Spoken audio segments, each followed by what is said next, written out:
بسم اللہ الرحمن الرحیم۔ علامہ جلال الدین سیوطی رحمۃ اللہ علیہ الاتقان فی علوم القرآن میں سورتوں کے جو نام ہیں اس حوالے سے وہ لکھتے ہیں کہ بعض اوقات سورتوں کے نام ایک سے زائد بھی ہوتے ہیں، جیسا کہ سورۃ الفاتحہ ہے، پھر انہوں نے اس سورۃ الفاتحہ کے 25 نام بتلائے ہیں۔ علامہ جلال الدین سیوطی نے تقریباً 40 ایسی سورتوں کا تذکرہ کیا جن کے مختلف نام ہیں، ایک سے زائد نام ہیں۔ تو یہاں پہ جو اہم سوالات، اہم صورتیں ہیں، جیسے سورۃ الرحمن ہے، اس کو عروس القرآن بھی کہتے ہیں، زینت القرآن بھی کہتے ہیں۔ عروس کا معنی دلہن، تو یہ قرآن مجید کے لیے ایک دلہن کی مانند ہے۔ آپ صلی اللہ علیہ وسلم کا فرمان ہے، لِكُلِّ شَيْءٍ زِينَةٌ وَزِينَةُ الْقُرْآنِ الرحمن، کہ ہر چیز کی ایک زینت ہوا کرتی ہے، ایک خوبصورتی ہوا کرتی ہے، اور سورۃ رحمان قرآن مجید کی خوبصورتی ہے۔ جو اس سورت کو تلاوت کرتے ہیں وہ اس بات کو بخوبی سمجھ سکتے ہیں۔ سورۃ الرحمن یہ مکی سورت ہے، اور حضرت عبداللہ بن مسعود رضی اللہ تعالی عنہ، جنہوں نے پہلی مرتبہ سب سے پہلے بآواز بلند کافروں کے سامنے قرآن کی تلاوت کی تھی، سب سے پہلے بآواز بلند جنہوں نے کفار کے سامنے قرآن کی تلاوت کی، وہ یہی سورت تھی، سورۃ الرحمن۔ سورۃ القتال یہ سورت محمد کو کہا جاتا ہے، مدنی سورت ہے، چونکہ اس سورت میں جہاد، قتال کے احکامات ہیں، اس وجہ سے اس کو سورۃ القتال کہا جاتا ہے۔ سورۃ الفاتحہ اور سورۃ البقرہ، سب سے زیادہ نام جو ہیں سورۃ الفاتحہ کے ہیں۔ اس کو جو ہے ام القرآن بھی کہا جاتا ہے، اور اس کو فاتحۃ الکتاب بھی کہا جاتا ہے، اور اس کو السبع المثانی بھی کہا جاتا ہے۔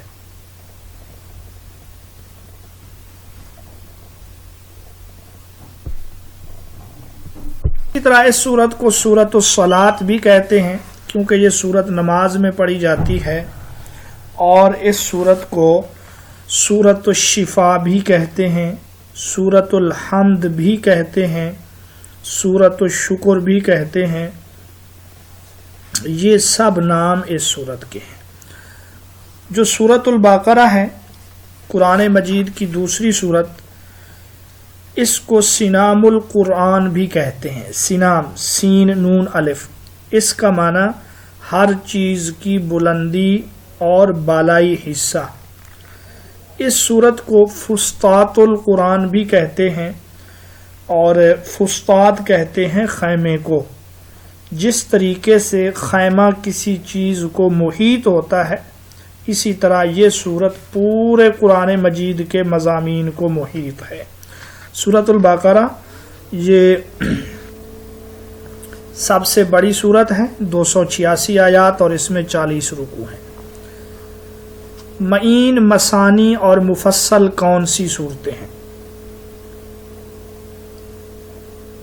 مسند احمد کی روایت کے مطابق قرآن کی جو صورتیں ہیں وہ 4 قسموں میں منقسم ہیں۔ ان میں سے پہلی جو 7 صورتیں ہیں ان کو سبع الطوال کہا جاتا ہے۔ آواز آ رہی ہے میری؟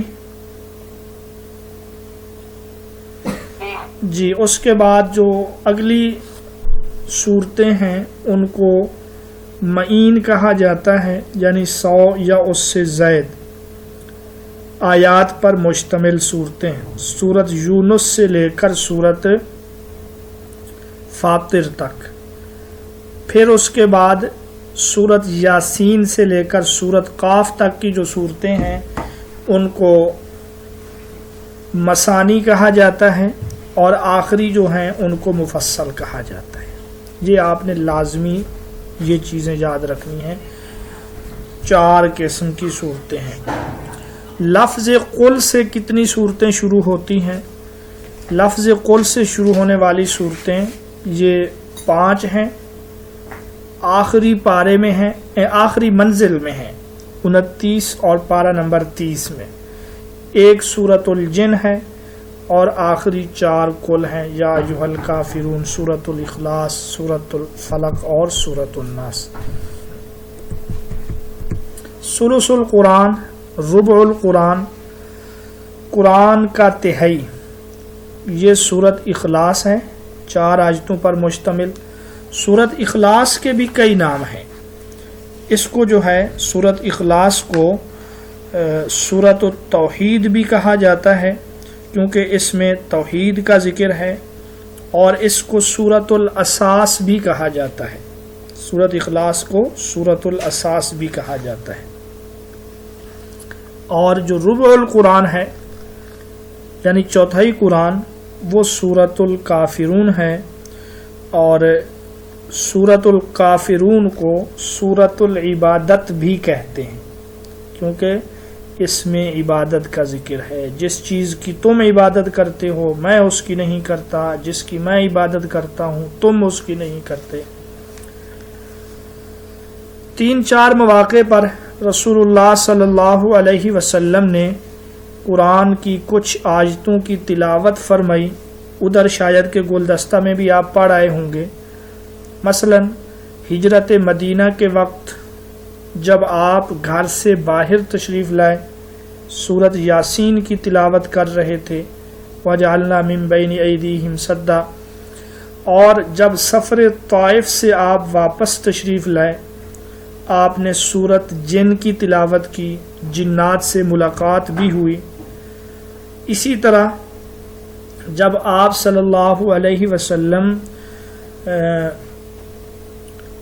فتح مکہ کے موقع پر مکہ میں داخل ہوئے، اس وقت آپ سورۃ فتح کی تلاوت کر رہے تھے، اِنَّا فَتَحْنَا لَكَ فَتْحًا مُبِينًا۔ حروف مقطعات تفصیل سے ہم پڑھے ہیں، ان کی مجموعی تعداد 14 ہے۔ آج بھی خیبر پختونخوا کے پیپر میں یہ سوال تھا، اور 29 صورتوں کے شروع میں ہے۔ حروف مقطعات 14 ہیں، 29 کے شروع میں ہیں، 29 صورتیں شروع ہوتی ہیں، اور حروف مقطعات کی 5 قسمیں ہیں، 1 حرف والے، 2 حرف والے، 3، 4 اور 5۔ الف لام میم یہ بھی حروف مقطعات میں سے ہے، اس سے شروع ہونے والی صورتیں 6 ہیں۔ الف لام میم سے شروع ہونے والی صورتیں جو ہیں وہ 6 ہیں۔ حروف مقطعات میں سے ہا میم ہے، ہا میم سے جو شروع ہونے والی صورتیں ہیں ان کو دیباج قرآن کہا جاتا ہے، دیباج ریشم۔ انبیاء کے نام پہ جو قرآن کی صورتیں ہیں وہ 6 ہیں، جن میں سے سورۃ یونس ہے، سورۃ ہود ہے، پھر سورۃ یوسف ہے، پھر سورۃ ابراہیم ہے، اور پھر سورۃ نوح، اور پھر سورۃ محمد، اور جو آخری سورت ہے وہ سورۃ نوح ہے۔ انبیاء کے نام پہ 6 صورتوں میں سے 5 صورتیں مکی ہیں، جبکہ سورۃ محمد جو ہے وہ مدنی ہے۔ سورۃ البقرہ اور سورۃ آل عمران کو کیا کہا جاتا ہے؟ ان دونوں کا ایک مجموعی نام ہے، وہ ہے زہراوین۔ یہ بھی حدیث میں ہے کہ یہ جو ہیں زہراوین 2 روشن، اور حضرت شاہ ولی اللہ رحمۃ اللہ علیہ نے بھی ایک تفسیر لکھی ہے ان دونوں صورتوں کی، جس کا نام بھی انہوں نے زہراوین رکھا ہے۔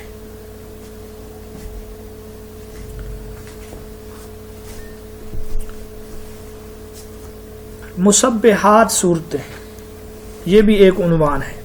اللہ کی تسبیح سے جو شروع ہونے والی صورتیں ہیں ان کو مسبحات کہا جاتا ہے، اور یہ 7 صورتیں ہیں مسبحات۔ جن میں سے پہلی سورت جو ہے بنی اسرائیل ہے، اور آخری سورت جو ہے وہ سبح اسم ربک الاعلی۔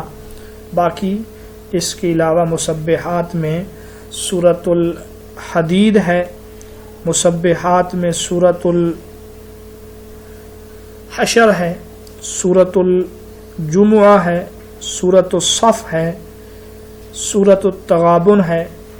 یہ صورتیں مسبحات سے شروع ہوتی ہیں، مسبحات سے 7 صورتیں شروع ہوتی ہیں، حامیم سے بھی 7 شروع ہوتی ہیں۔ آپ صلی اللہ علیہ وسلم نے سورت حامیم سجدہ کی تلاوت فرمائی ایک موقع پر، یا یوں آپ سے پوچھا جا سکتا ہے کس کے جواب میں، یا عتبہ کا نام لے کر پوچھا جا سکتا ہے عتبہ کے جواب میں رسول اللہ نے کون سی سورت تلاوت کی، تو وہ سورت حامیم سجدہ ہے۔ اس کو سورت المصابیح بھی کہتے ہیں۔ عتبہ یہ بہت چالاک سمجھدار آدمی تھا، اور آپ صلی اللہ علیہ وسلم نے، اب میں چالاکی کی ایک بات بتلا رہا ہوں، یہ بدر میں ایک سرخ اونٹ پہ سوار تھا۔ رسول اللہ نے فرمایا کہ اگر اس لشکر میں کسی میں خیر ہے تو اسی میں ہے، کیونکہ عتبہ لڑنا نہیں چاہتا تھا، وہ یہ چاہتا تھا کسی طریقے سے یہ لڑائی نہ ہو، پھر ابو جہل کے طعنوں کی وجہ سے آمادہ ہوا اور مارا گیا۔ عتبہ کو بھیجا کفار نے، نبی پاک صلی اللہ علیہ وسلم سے جا کے گفتگو کرو، آپ کو کیا چاہیے۔ عتبہ نے گفتگو کی، پیشکش کی، لڑکی، مال و دولت، بادشاہت، جو بھی ہو۔ رسول اللہ نے اس کے جواب میں سورت حامیم سجدہ کی تلاوت کی، جس کو سن کر یہ مبہوت ہوا، لاجواب ہوا۔ سورت الطور کو سن کر جو مسلمان ہوئے وہ حضرت جبیر بن مطعم رضی اللہ تعالیٰ عنہ ہیں۔ سورت الطور یہ مکی سورت ہے۔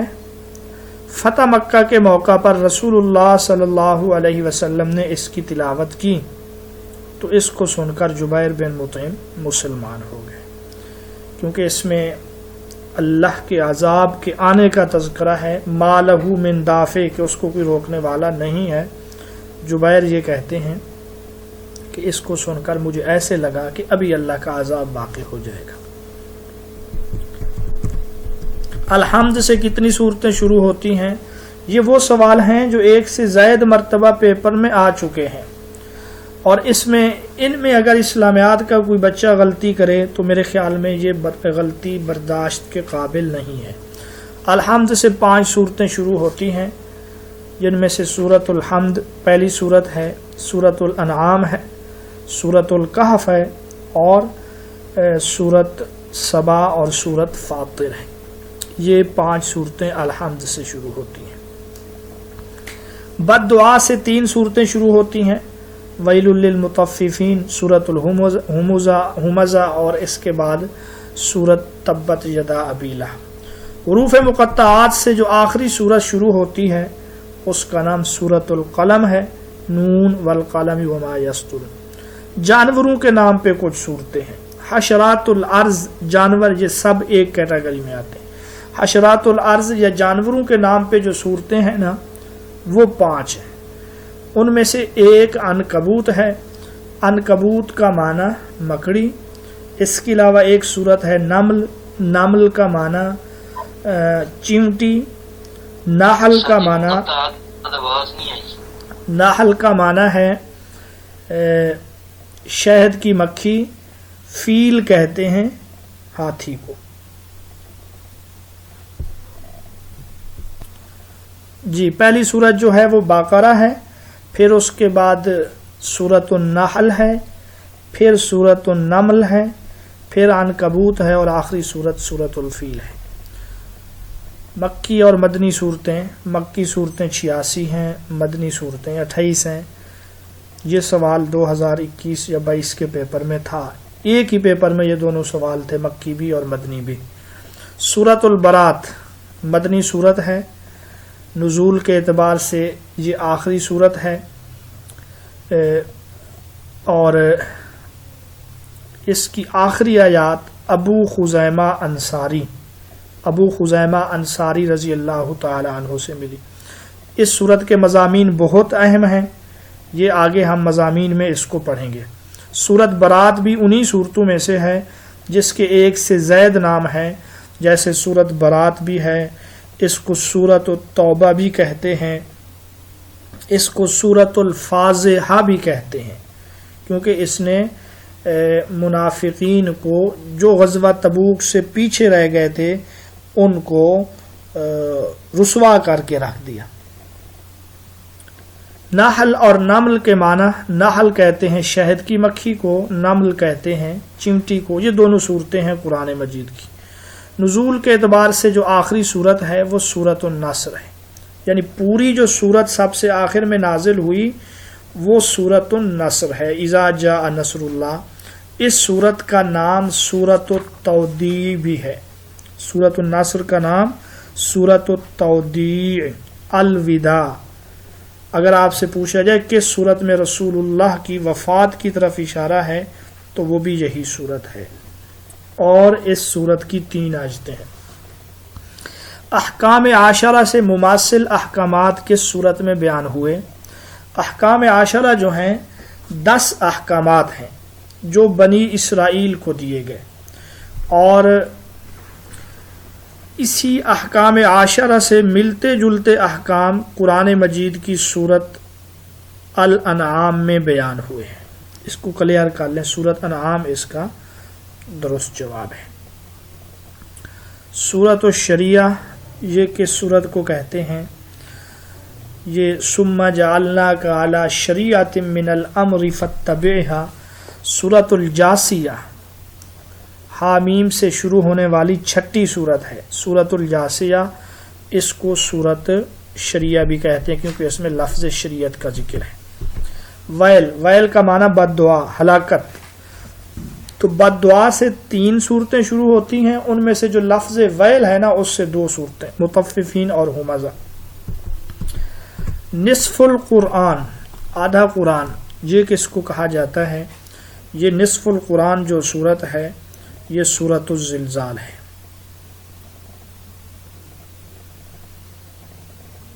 اذا زلزلت الارض زلزالها، یہ ایک مدنی صورت ہے، اور چونکہ اس میں قیامت کا تذکرہ ہے اس وجہ سے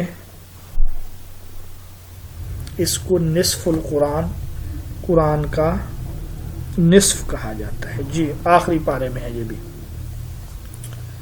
سب سے پہلے سورۃ الفاتحہ کا ترجمہ یہ حضرت سلمان فارسی رضی اللہ تعالی عنہ نے، حضرت سلمان فارسی نے سورۃ الفاتحہ کا ترجمہ کیا فارسی زبان میں۔ یہ قرآن مجید کا کسی اور زبان میں پہلا ترجمہ ہے جو حضرت سلمان فارسی نے کیا۔ کتنی صورتیں؟ 3 آیات پر مشتمل ہیں، ہم پڑھے ہیں 3 صورتیں ہیں، سورۃ العصر، سورۃ الکوثر اور سورۃ النصر۔ سورۃ العصر کے حوالے سے یہ یاد رکھ لیں، امام شافعی اس کو انسانی ہدایت کے لیے کافی قرار دیتے ہیں۔ سورۃ المصابیح، یہ سورت حامیم سجدہ کو کہتے ہیں کیونکہ اس میں مصابیح کا تذکرہ ہے، چراغ، سورج کو کہتے ہیں مصابیح۔ سورۃ البقرہ میں اعجاز قرآن، اعجاز قرآن کا مطلب ہے قرآن ایک معجزہ ہے، کوئی اس جیسا کلام نہیں لا سکتا۔ سورۃ البقرہ میں یہ چیلنج کیا گیا کہ تم ایک سورت بنا کر لے آؤ۔ بنی اسرائیل پر اللہ نے کتنے انعامات کیے ہیں؟ تو بنی اسرائیل پر اللہ نے جو ہے 9 انعامات کیے۔ حج کی کتنی اقسام ہیں؟ حج کی 3 قسمیں ہیں، حج تمتع، حج افراد، حج قران۔ اب یہ جو سوال ہے نا یہ 35 سے آگے، اب یہ مضامین قرآن میں سے ہیں، کیونکہ اعجاز قرآن کا تذکرہ سورۃ البقرہ میں ہے، حج کا تذکرہ بھی سورۃ البقرہ میں ہے، بنی اسرائیل پر جو اللہ کے انعامات اور احسانات ہیں ان کا تذکرہ بھی اسی صورت میں ہے۔ حج کا تذکرہ بھی ہے۔ آپ صلی اللہ علیہ وسلم نے جو حج کیا وہ حج قران تھا۔ حج قران کہتے ہیں حج اور عمرہ کے لیے ایک ہی احرام باندھنا، اور رسول اللہ صلی اللہ علیہ وسلم نے جو حج کیا وہ حج قران ہی تھا۔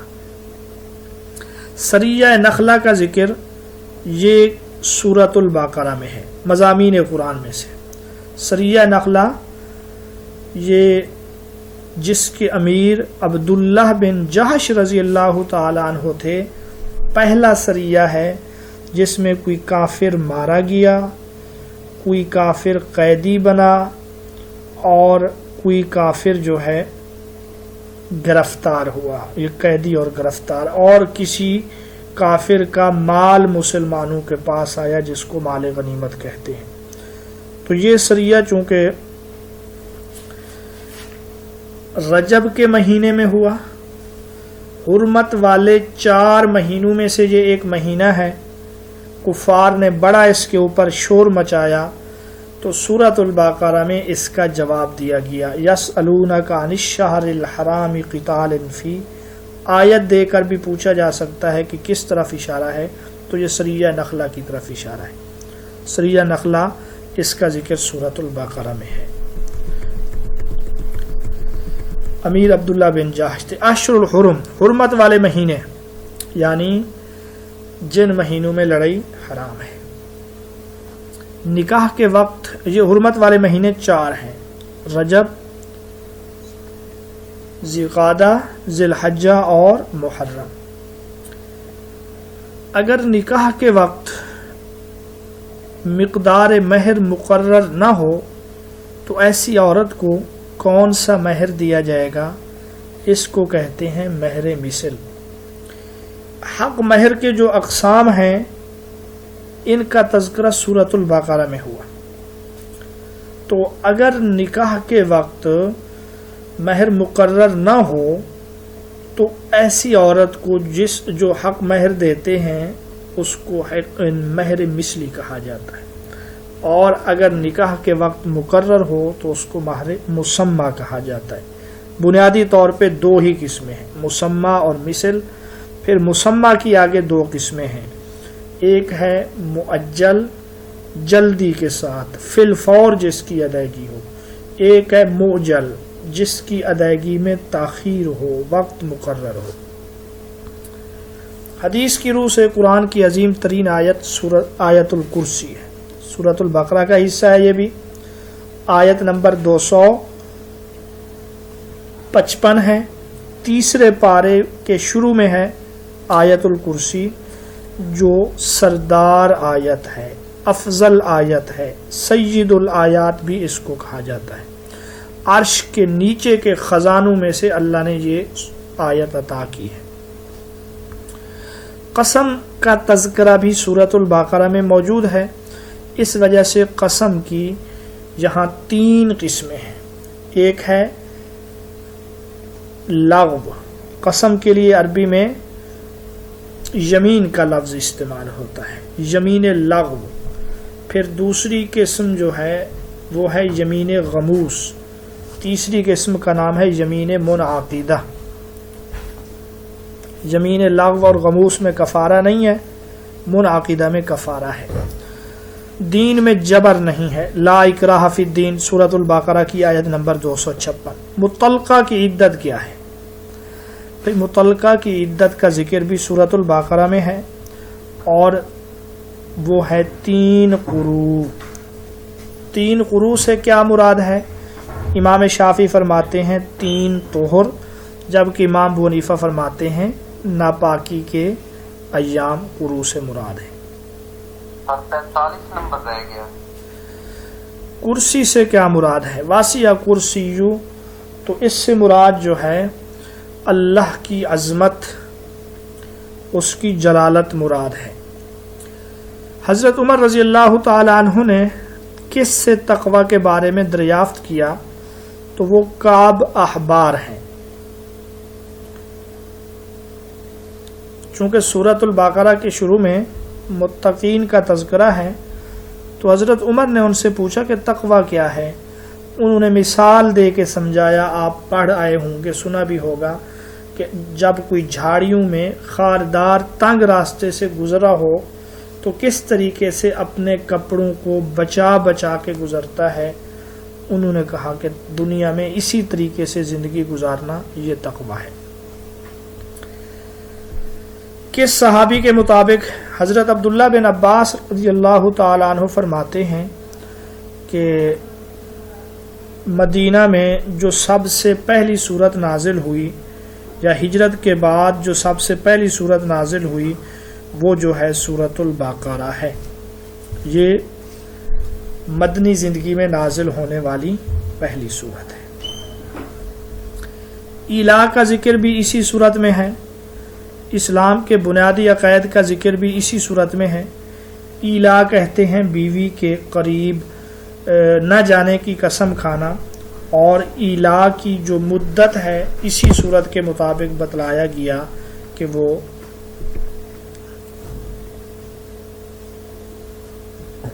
4 ماہ ہے۔ اسلام کے بنیادی عقائد جو ہیں وہ آیت نمبر 177 میں بیان ہوئے، اس کو آیت بر کہا جاتا ہے۔ لیس البر ان تولوا وجوہکم قبل المشرق۔ مکی اور مدنی صورتوں کا جو بیان ہے، ان میں سے ہر وہ صورت جس میں آدم و ابلیس کا ذکر ہو وہ مکی ہے، سوائے صورت البقرہ کی۔ یہ واحد صورت ہے جس میں آدم و ابلیس کا ذکر ہے۔ اس صورت میں 40 رکوع ہیں۔ اس صورت میں ایک لفظ آیا ہے الصلاۃ الوسطیٰ، حفاظت کرو نمازوں کی، بالخصوص الصلاۃ الوسطیٰ۔ یہ گرامر کی روح سے جو ہے مرکب توصیفی ہے، یعنی الصلاۃ موصوف ہے، الوسطیٰ اس کی صفت ہے، اس سے مراد نماز عصر ہے۔ یتیموں کے بارے میں احکامات اس صورت میں بھی مذکور ہیں، یسألونک عن الیتامی، اور یتیموں کے بارے میں احکام 2 ہجری میں نازل ہوئے۔ قصاص کا تذکرہ بھی اسی صورت میں ہے، وَلَكُمْ فِي الْقِصَاصِ حیات، قصاص میں تمہارے لیے زندگی ہے۔ اور ورثہ اگر قصاص نہ لے تو پھر اس کے بعد دیت ہے۔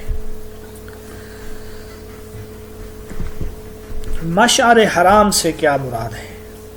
فاذکروا اللہ عند المشعر الحرام، 2017 کے پیپر میں یہ سوال تھا۔ تو مشعر حرام سے مراد مزدلفہ ہے۔ وقوف عرفہ، اس کا ذکر بھی ہے سورۃ البقرہ میں۔ تو یہ وقوف عرفہ کا دن 9 ذی الحجہ کا ہے۔ یہ آج کے خیبر پختونخوا کے پیپر میں تھا۔ حج کے دوران 2 جگہوں پر جو ہے نا حاجی اکٹھے نماز پڑھتے ہیں۔ مغرب اور عشاء کی نمازیں عشاء کے وقت میں پڑھتے ہیں مزدلفہ میں۔ سورۃ البقرہ میں قتل کو فتنے کو قتل سے بھی زیادہ سخت قرار دیا گیا، والفتنۃ اشد من القتل۔ اس صورت میں اس کا ذکر ہے کہ حضرت داؤد جو اللہ کے نبی تھے، انہوں نے جالوت کو قتل کیا۔ جالوت جو تھا ظالم بادشاہ تھا، اور طالوت ایک نیک بادشاہ، اس کے ساتھ مل کر بنی اسرائیل نے جالوت کے خلاف جہاد کیا۔ حضرت داؤد بھی اس میں شریک تھے، آپ نے جالوت کو قتل کیا۔ حضرت داؤد کا نام قرآن میں 16 مرتبہ ہے، طالوت کا لفظ 2 مرتبہ ہے، جالوت کا نام 3 مرتبہ ہے۔ سورۃ البقرہ میں عورتوں کے حوالے سے یہ کہا گیا النساء حرث لکم، عورتیں جو ہیں وہ کھیتی ہیں، کھیتی سے ان کو تشبیہ دی گئی۔ 3 مرتبہ ہے۔ مشرکہ عورتوں سے نکاح کی ممانعت، یہ بھی اسی صورت میں ہے۔ اور صحابی تھے حضرت مرثد غانوی رضی اللہ تعالیٰ عنہ، انہوں نے اس کی اجازت طلب کی تو رسول اللہ صلی اللہ علیہ وسلم نے اس چیز کی اجازت نہیں دی۔ لین دین کے حوالے سے بھی اسی صورت میں مسائل بیان ہوئے ہیں. آیت نمبر 282 ابھی سر مجیب بتا رہے تھے جو سب سے بڑی آیت ہے اس میں لین دین کے مسائل بیان ہوئے، اس میں جو ہے قرض لینے کے مسائل بیان ہوئے جس کو آیت مداینت کہا جاتا ہے، جو قرآن مجید کی سب سے بڑی آیت ہے. آیت دین بھی اس کو کہا جاتا ہے. کون سی آیت عرش کے نیچے خزانوں میں سے دی گئی؟ یہ آیت الکرسی ہے. خلو کا ذکر بھی اسی صورت میں ہے. خلو کا لفظی معنی کپڑے اتارنا، جوتا اتارنا، الگ کرنا، جدا کرنا. جس طریقے سے مرد بیوی کو طلاق دیتا ہے، اگر عورت مرد سے جان چھڑانا چاہے تو شریعت نے اس کو جو آپشن دیا وہ ہے خلو. تو اس خلو کا ذکر بھی اسی صورت میں ہے. اور جس صحابیہ نے پہلی مرتبہ خلو لیا ان کا نام تھا جمیلہ، اور وہ بیوی تھیں حضرت ثابت بن قیس رضی اللہ تعالی عنہ کی. لین دین کے معاملات کے وقت گواہ بنا لو، اس کا ذکر بھی اسی صورت میں ہے. تیسرے پارے میں 2 صورتیں ہیں، سورۃ البقرہ کا کچھ حصہ ہے، پھر سورۃ آل عمران ہے. لوگوں میں جو رسولوں میں تفریق کرتے تھے نا وہ یہود تھے، نصارہ تھے.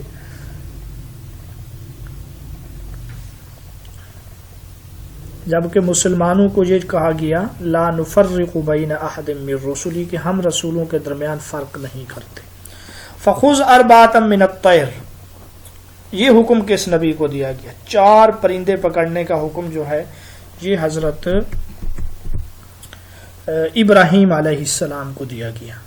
سنام القرآن یہ کس کو کہا جاتا ہے، کس صورت ہے؟ یہ ابھی ہم پڑھ آئے ہیں، سورۃ البقرہ ہے. رشوت کی ممانعت یہ کس صورت میں ہے؟ لا تاکلوا اموالکم بینکم بالباطل، یہ بھی سورۃ البقرہ کی آیت ہے. وَتُدْلُوا بِهَا إِلَى الْحُكَّامِ لِتَأْكُلُوا فَرِيقًا مِّنْ أَمْوَالِ النَّاسِ، یہ آیت رشوت کی ممانعت کے بارے میں ہے، اور یہ سورۃ البقرہ کی آیت نمبر ہے 188 188. سورۃ البقرہ میں شعائر اللہ کن کو کہا گیا؟ ان الصفا والمروۃ من شعائر اللہ. تحویل قبلہ اس کا ذکر بھی اسی صورت میں ہے، دوسرے پارے کے ابتدا میں ہے. حق مہر کے حوالے سے یہ سوال ہے کہ احناف کے نزدیک اس کی کم از کم مقدار 10 درہم ہے. یہ آج کے پیپر میں سوال تھا. سورۃ البقرہ میں مدت رضاعت جو بیان ہوئی، بچے کو دودھ پلانے کی جو مدت بیان ہوئی وہ 2 سال ہے. حولین کاملین، 2 سال مکمل. فقر و فاقہ سے کون ڈراتا ہے؟ یہ بھی سورۃ البقرہ میں ہے. الشیطان یعدکم الفقر ویأمرکم بالفحشاء، کہ شیطان جو ہے وہ تمہیں فقر و فاقہ سے ڈراتا ہے. کس مقام پر قتال کرنے سے روکا گیا؟ تو وہ مقام ہے مسجد حرام. ولا تقاتلوہم عند المسجد الحرام حتی یقاتلوکم فی. وابل کس بارش کو کہا جاتا ہے؟ فإن لم يصبها وابل فطل، وابل جو ہے موسلا دھار تیز بارش جو ہے اس کو وابل کہتے ہیں. اب بظاہر آپ کو لگ رہا ہوگا کہ یہ غیر مشہور سوالات ہیں، لیکن آج کل کا جو پیٹرن ہے اس حوالے سے پچھلی دفعہ ابھی جو حال ہی میں پیپر ہوا اس میں ایک سوال یہ تھا کہ فطل، طل سے کیا مراد ہے؟ یہ بھی سورۃ البقرہ کی آیت ہے. فإن لم يصبها وابل فطل، تو طل جو ہے نا یہ شبنم کو کہتے ہیں، پھوار کو کہتے ہیں، بوندا باندی جس کو ہم کہتے ہیں. تو اس طرح کے سوالات تھے. ابھی کچھ عرصہ پہلے ایک پیپر میں سوال تھا کہ وہ جو سامری نے بچڑا تیار کیا تھا وہ کس طرح کی آواز نکالتا تھا. اب ایک جس نے متن قرآن کو اس طریقے سے نہ پڑھا ہو تو وہ کبھی اس کا جواب نہیں دے سکتا. اس کا ذکر آگے صورت میں آئے گا. اسی لیے ہم نے کوشش کی ہے کہ متن قرآن کو تفصیل سے اس میں اہم چیزیں آپ کے سامنے رکھیں، ہو سکتا ہے وہ کچھ بھی اس حوالے سے پوچھ سکتے ہیں، کیونکہ سورۃ البقرہ یہ اس کا کچھ حصہ آج کل ایف اے کے نصاب میں بھی ہے، پھر بی اے میں بھی اس کا کچھ حصہ ہے، اسلامیات اختیاری میں بھی ہے، تو اس وجہ سے جو مدنی صورتیں ہیں، بالخصوص مدنی صورتیں، وہ اہم ہیں۔ فتال شبنم کو کہتے ہیں، صفوان سورۃ البقرہ میں استعمال ہوا، وہ چٹان کو کہتے ہیں۔ آگے جو سوال ہے 5، یہ صورت اس سے لیا گیا ہے، سورۃ المائدہ کا سوال یہاں پہ آ گیا ہے۔ جن بتوں قربان گاہ جو بتوں کے سامنے بنا دی جاتی ہے اس کو انصاب کہتے ہیں، نصب کی جمع۔ یہ ان کے مخصوص پتھر ہوتے تھے جن کے پاس جا کے یہ لوگ جانور ذبح کرتے تھے مشرکین۔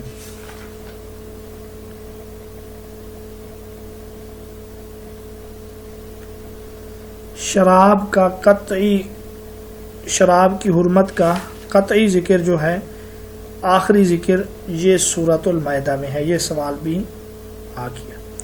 تو سکالر یہ سورۃ البقرہ کے حوالے سے اہم سوالات تھے۔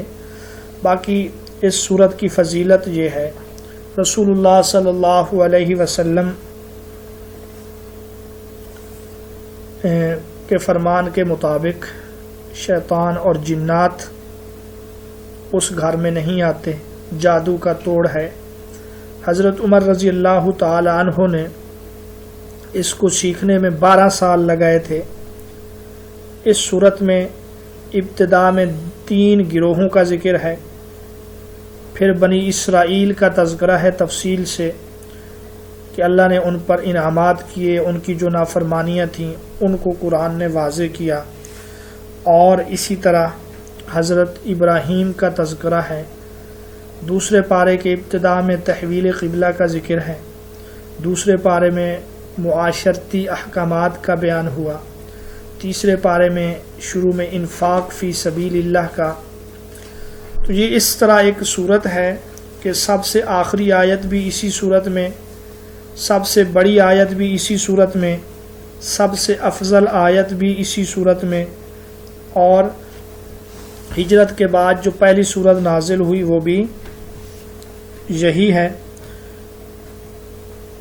اس کی جو آخری 2 آیات ہیں ان کے بارے میں کہا جاتا ہے کہ رسول اللہ صلی اللہ علیہ وسلم کو شب معراج کے تحفے کے طور پہ ملی ہیں۔ آپ سب جو ہے اس کا انفرادی طور پر بھی لازمی مطالعہ کیجیے۔ السلام علیکم سر، ایک 2 چیزیں رہ گئی ہیں اندر۔ آیت الکرسی کا نمبر کون سا بتایا تھا آپ نے؟ جی سوال جو ہے نا آخر میں کیجیے گا۔ سورت آل عمران مختصر ہم اس کے بارے میں پڑھیں گے۔ قرآن مجید کی تیسری صورت ہے، حروف موجودہ ترتیب میں تیسری صورت ہے، ویسے یہ 89 ہے زمانہ نزول کے لحاظ سے، اور اس صورت کی ابتدائی جو 83 آیات ہیں یہ نجران کا ایک وفد آیا تھا، نجران سے عیسائیوں کا، اس کے بارے میں یہ آیت نازل ہوئی، اور آل عمران کا تذکرہ ہے اس صورت کی آیت نمبر 33 میں، وہاں سے اس صورت کا یہ نام لیا گیا ہے۔ یہ صورت بھی حروف مقطعات الف لام میم سے شروع ہونے والی ہے۔ اس صورت میں قرآنی آیات کو 2 حصوں میں منقسم کیا گیا۔ کچھ آیتیں جو ہیں محکم ہیں جو ام الکتاب ہیں، اور کچھ آیتیں وہ ہیں جو متشابہ ہیں، اور متشابہات کے پیچھے جو پڑھنے والے ہیں وہ لوگ ہیں جن کے دلوں میں کجی ہے، ٹیڑھا پن ہے۔ اور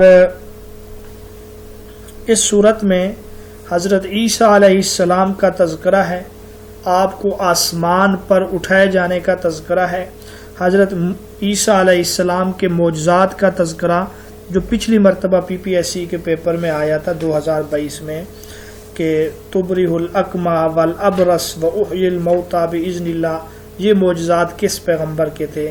تو یہ حضرت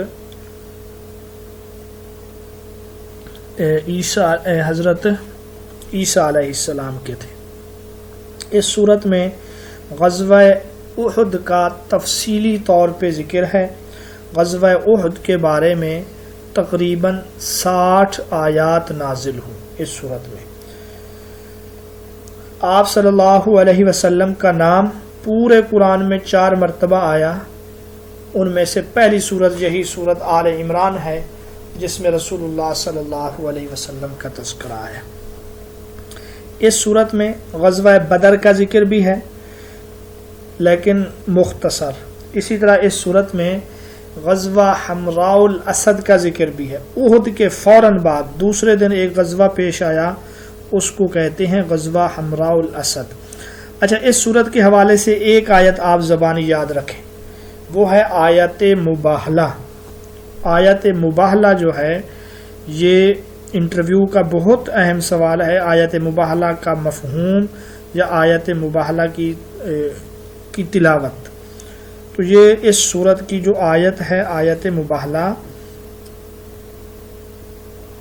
فمن حاجک فیہ من بعد ما جاءک من العلم فقل تعالوا ندعو ابناءنا وابناءکم، اس کو آیت مباہلہ کہا جاتا ہے، اور یہ اس صورت کی آیت نمبر 61 ہے۔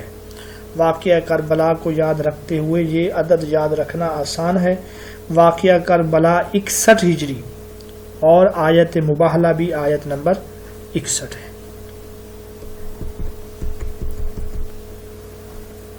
جی، اگلی صورت جو ہے وہ سورۃ النساء ہے۔ یہ بھی مدنی صورت ہے۔ کافی نہیں ہے، وہ یہ بہت ہے۔ اس کے علاوہ دوسرے دوست مائک میوٹ کر دیں۔ جی، سورت آل عمران جو ہے اس میں آیتیں جو ہیں 200 ہیں اور آسان ہے، کوئی مسئلہ نہیں۔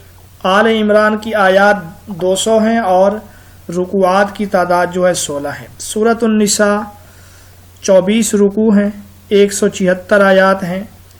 اس صورت میں نساء معنی اس وجہ سے ہے، اس میں کثرت سے وہ احکام بیان ہوئے جن کا تعلق عورتوں کے ساتھ ہے، اس لیے اس کو سورۃ النساء کہتے ہیں۔ نساء کا معنی عورتیں۔ یا ایھا الناس سے یہ سورت شروع ہوتی ہے۔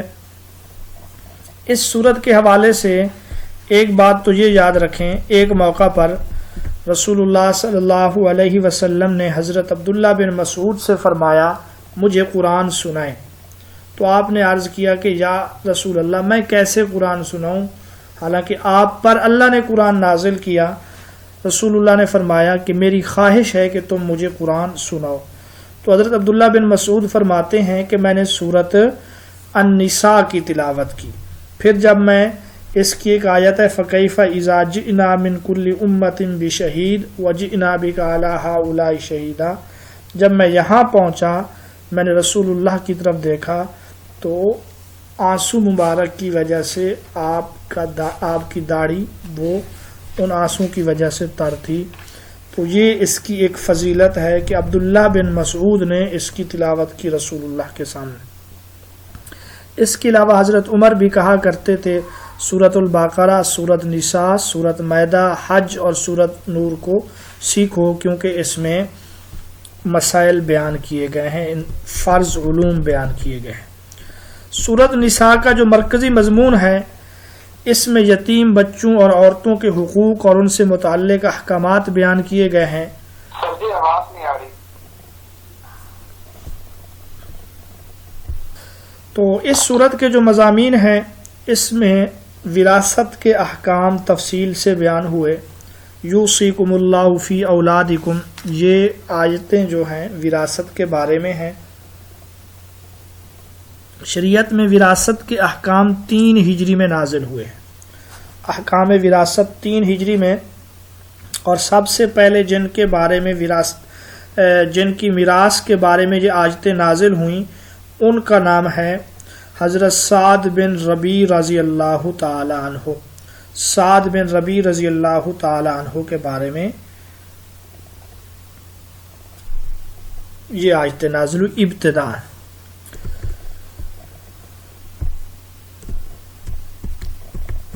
اس صورت میں کن لوگوں کی توبہ قبول ہے، کن لوگوں کی توبہ قبول نہیں ہے، اس کا بیان ہوا کہ جو مرتے وقت توبہ کرتے ہیں تو ایسے لوگوں کی توبہ جو ہے وہ قابل قبول نہیں ہے۔ میاں بیوی کے حقوق بھی اسی صورت میں بیان کیے گئے۔ جن لوگوں سے جن رشتوں سے نکاح حرام ہے ان کا تفصیلی تذکرہ کیا گیا، جن کو محرمات کہا جاتا ہے، نسب کی وجہ سے جن سے نکاح حرام ہے۔ یہاں دو لفظ استعمال ہوئے، ایک ہے ربیبہ اور ایک ہے حلائل۔ ربیبہ کہتے ہیں کسی پہلے سے موجود اولاد کو، یعنی کسی عورت کی بیٹی پہلے سے موجود ہو، کسی اور کی نکاح کی وجہ سے اس کو کہا جائے گا ربیبہ۔ وحلائل ابنا، اور حلائل کہتے ہیں بہو کو، بیٹے کی بیوی کو۔ وراثت میں ایک اصطلاح یہاں پہ استعمال ہوئی، وہ ہے کلالہ۔ کلالہ اس میت کو کہا جاتا ہے جس کے اصول و فروع نہ ہوں۔ کلالہ اس میت کو کہا جاتا ہے جس کے اصول و فروع نہ ہوں، نہ اولاد ہو نہ والدین ہو۔ اور یہ بھی پوچھا جاتا ہے کہ آیت کلالہ کس کے بارے میں نازل ہوئی؟ تو آیت کلالہ جو ہے نا حضرت جابر بن عبداللہ کے بارے میں نازل ہوئی۔ اصل میں حضرت جابر بن عبداللہ کے بارے میں یہ کس طریقے سے نازل ہوئی؟ ہم تو سوچتے ہیں کہ وہ تو فوت ہوئے 74 ہجری میں، تو یہ کلالہ کیسے ہوئے؟ ایک مرتبہ جابر بن عبداللہ سخت بیمار ہوئے اور آپ کے والدین، آپ کے والد جو تھے وہ احد میں شہید ہوئے، اولاد نہیں تھی، تو آپ بڑے پریشان ہوئے، رسول اللہ سے پوچھا تو اس موقع پر یہ آیتیں نازل ہوئیں۔ یہ اس کا مطلب ہے، ٹھیک ہے۔ باقی آپ کی جو وفات ہے وہ 74 ہجری ہے حضرت جابر بن عبداللہ کی۔ اس صورت میں حضرت عیسیٰ علیہ السلام کو صلیب دیے جانے کی تردید کی گئی ہے۔ وما قتلوہ وما صلبوہ، نہ قتل کیا نہ ان کو سولی پہ چڑھایا گیا۔ اسی طرح حضرت مریم پر جو وہ بہتان لگاتے تھے اس کی بھی تردید کی گئی۔ عیسائیوں کا جو عقیدہ ہے عقیدہ تثلیث، 3 خداؤں کا، اس کی بھی نفی کی گئی کہ 3 خدا نہ کہو، اس سے رک جاؤ، یہ تمہارے لیے بہتر ہے۔ اسی طرح عیسائی جو دین میں غلو کرتے تھے اس کی بھی تردید ہوئی ہے، یا اہل الکتاب لا تغلو فی دینکم، دین میں غلو نہ کرو۔ اس کے علاوہ اس صورت میں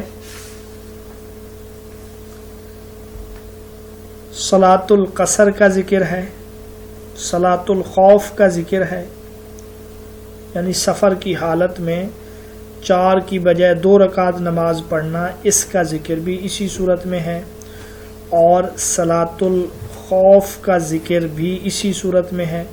صلاۃ الخوف کا طریقہ بھی اسی صورت میں بتلایا گیا ہے، اور اس صورت میں نیک بیویوں کی صفات بھی بیان ہوئی ہیں کہ نیک بیویاں جو ہیں وہ فرما بردار ہوتی ہیں، شوہر کی عدم موجودگی میں گھر کی عزت و ناموس کی حفاظت کرنے والیاں ہوتی ہیں۔ اسی طرح اس صورت میں ہمسایہ کی 3 قسمیں بھی بیان ہوئی ہیں۔ والجار ذی القربہ، ہمسایہ بھی ہو رشتہ دار بھی ہو، والجار الجنب، صرف ہمسایہ ہو رشتہ دار نہ ہو، اور تیسرے نمبر پر یہ ہے کہ پہلو کا ساتھی۔ پہلو کے ساتھی کا مطلب یہ ہے کہ عارضی طور پہ جو ہمسایہ ہوتا ہے، سفر میں شریک، درس میں شریک، دفتر یا آفس میں شریک جو ہے، جس کو والجار الجنب والصاحب بالجنب کہا گیا۔ قتل خطا کا کفارہ، قتل خطا کا کفارہ جو ہے اس کا ذکر بھی اسی صورت میں ہے، اور قتل عمد کی سزا کا تذکرہ بھی اسی صورت میں ہے۔ اس کے علاوہ اس صورت میں یہودیوں کی جو بیماری ہے کتمان آیات، اس کا تذکرہ بھی کیا گیا کہ وہ آیتوں کو چھپاتے ہیں۔ شراب کی حرمت کے 3 مراحل ہیں، 3 مرحلوں میں شراب حرام ہوئی۔ دوسرا جو مرحلہ ہے کہ نمازوں کے اوقات میں شراب ممنوع ہے، اس کا ذکر بھی اسی صورت میں ہے۔ یا ایھا الذین آمنوا لا تقربوا الصلاۃ وانتم سکارى۔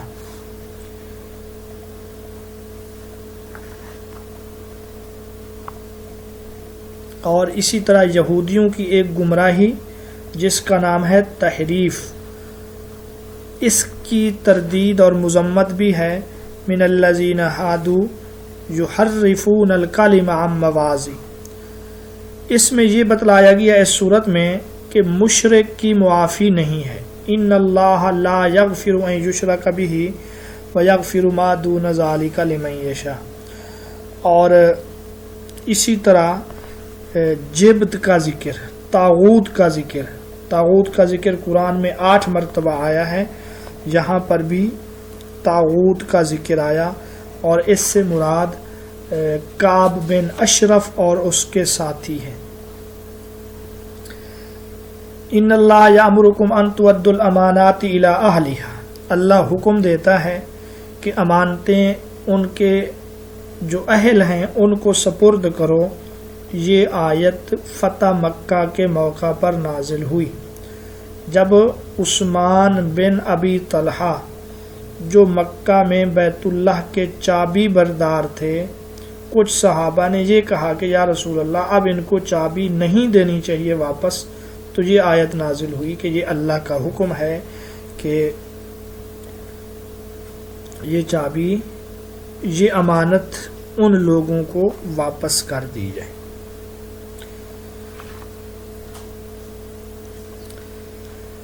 جہاد کا تذکرہ بھی ہے اس صورت میں۔ وَمَا لَكُمْ لَا تُقَاتِلُونَ فِي سَبِيلِ اللَّهِ، حضرت ابراہیم کا تذکرہ ہے، خلیل کہا گیا حضرت ابراہیم کو یہاں پر۔ اور یہاں ایک اور واقعہ جس کا ذکر ہے، وہ ایک منافق تھا جس نے چوری کر لی تھی، جس کو مختلف اس کے نام ہیں، طعیمہ ہے، بشر ہے یا بشیر ہے، جو منافق تھا، اور انہوں نے وہ آٹا وغیرہ ایک صحابی کے گھر سے چوری کر کے پھر ایک یہودی کے پاس یہ چیزیں رکھوا دیں اور قسمیں کھاتے تھے کہ ہمارا اس سے کوئی تعلق نہیں۔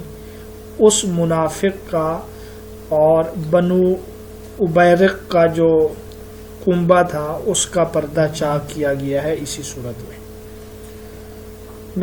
کسی کو سلام کرنا، اس کا ذکر بھی اسی صورت میں ہے۔ وَإِذَا حُيِّيتُم بِتَحِيَّةٍ فَحَيُّوا بِأَحْسَنَ مِنْهَا أَوْ رُدُّوهَا۔ بہرحال یہ اس صورت کے مضامین ہیں۔ سورۃ البقرہ کے بعد یہ دوسری بڑی صورت ہے جو 3 پاروں پر مشتمل ہے، یا 2 سے زائد پاروں پر مشتمل ہے۔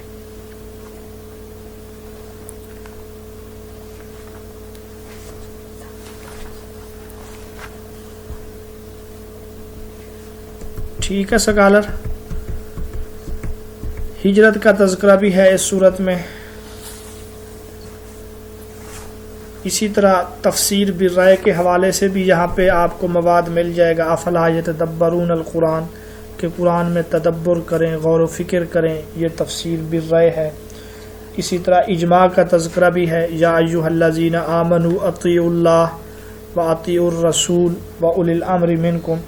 یہاں آپ نے جو چیز یاد رکھنی ہے، ابتدائی جو 2 رکوع ہیں وہ آپ لازمی یاد رکھیں، کیونکہ عورت کے لیے حق مہر کا ذکر ہے، اور اسی طرح وراثت کے جو مسائل ہیں کہ والدہ کا حصہ کتنا ہے، والد کو کب کتنا ملے گا، بیوی کی اولاد ہو شوہر کو کیا ملے گا، شوہر کی اولاد ہو بیوی کا حصہ کتنا ہے، یہ سوال پوچھے جا سکتے ہیں، تو ابتدائی 2 رکوعات کا مطالعہ آپ لوگ تفصیل سے کریں سورۃ النساء۔